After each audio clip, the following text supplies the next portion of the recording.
I got a question, an interesting one. It was a while ago, but the subject suddenly came into my mind. So if you ever want to send in a question, at @SMcLaughlinCFB is the best handle to do that at, or locked_on_CFB on X, formerly known as Twitter.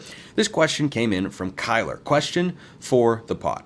How does the expanded playoff redefine the standard of an excellent season for G5 teams like Boise and Memphis? In my mind, it's always been making and being competitive in a New Year's Six bowl, but now, do they gotta just make the playoff or actually go on a run in your mind?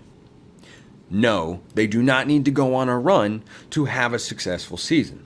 I think for a number of Group of Five programs, such as Boise State, Memphis, Fresno State. There are others. Those are just a few. Tulane falls into this category.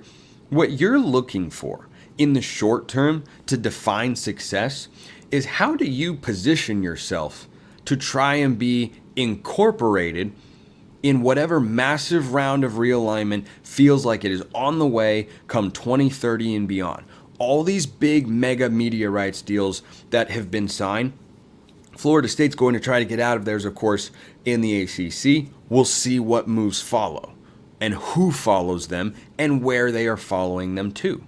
But eventually, if it moves college football, that is, to an NFC AFC type model where you've got two massive leagues and they're divided up into maybe big divisions. You could call them like conferences. They could be based maybe on I don't know, maybe regionality perhaps, and then you could just have these two conferences and they play to find a champion, and then they meet in the national championship game. I don't know. I'm just spitballing ideas out here.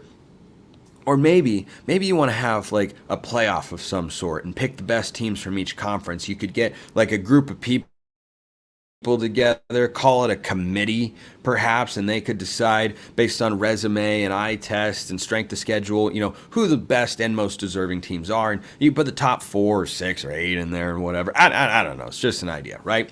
So for the group of 5 teams, a successful season should include a marquee win or two, whether against another high-level Group of 5 team or against a Power 4 opponent of legitimate caliber, to showcase little by little, step by step, that you should be included in the round of realignment that could take place. So that when, I shouldn't say when, I'll say if there is a massive reshuffling and the powers that be decide we're going to form these 2 giant conferences, and we're going to include the football programs that we feel are most deserving to be there.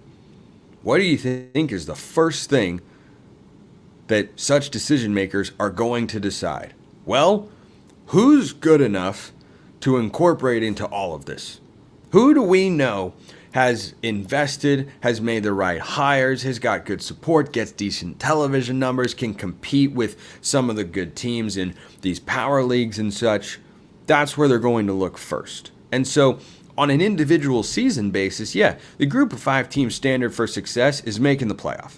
Because previously, you couldn't have reasonably expected to compete with any team that is coming from a power conference if you're a G5 team getting into that environment. Certainly it's happened before. You look at Tulane competing with USC. What is the budget difference there? I don't know off the top of my head. I don't think those numbers are publicly available since USC is a private university. But I'm going to go out on a limb and say that USC has got a higher athletic department budget than Tulane. But Tulane beat USC, which is a perfectly logical argument for why the Group of 5 should be included in the playoff. Had you had a 12-team playoff that year, that would have been a playoff game. And guess what?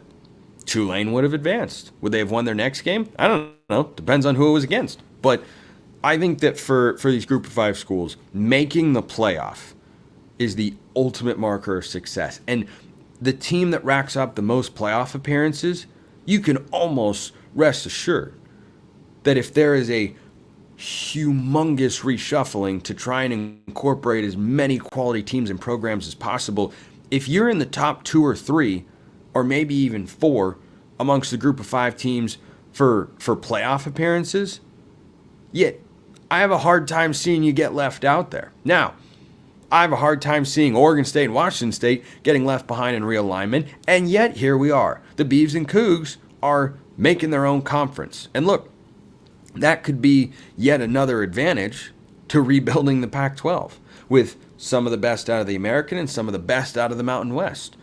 Because if you form that premier Group of 5 conference, there is now a direct assessment. It's easy, clean, consolidated for everyone to look at and say, okay, here's what the Pac-12 has become and who put out the most impressive body of work from 2026, which is when I suspect that league will have 8 or more teams in it again going forward.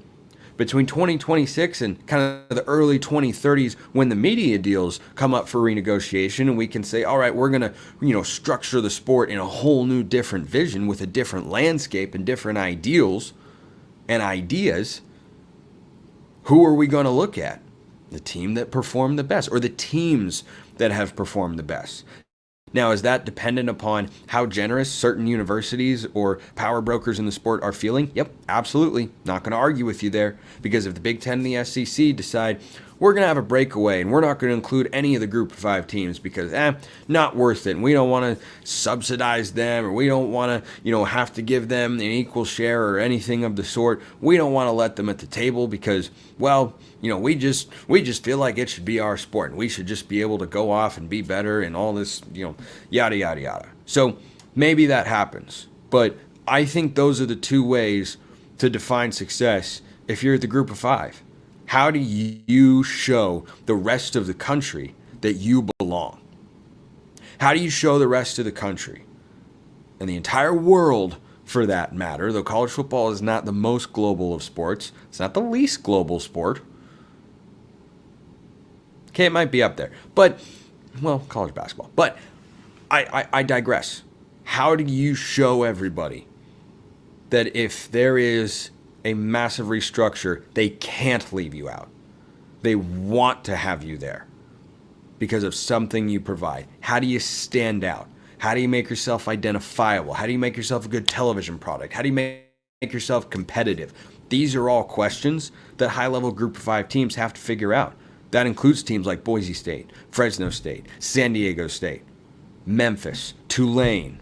These sorts of programs that already have some name brand recognition. I did not list every single one of them there, but certainly those are amongst the heavy hitters that you would look at the Group of 5 and say, boy, kind of feel like they should be able to compete at the highest level of the sport.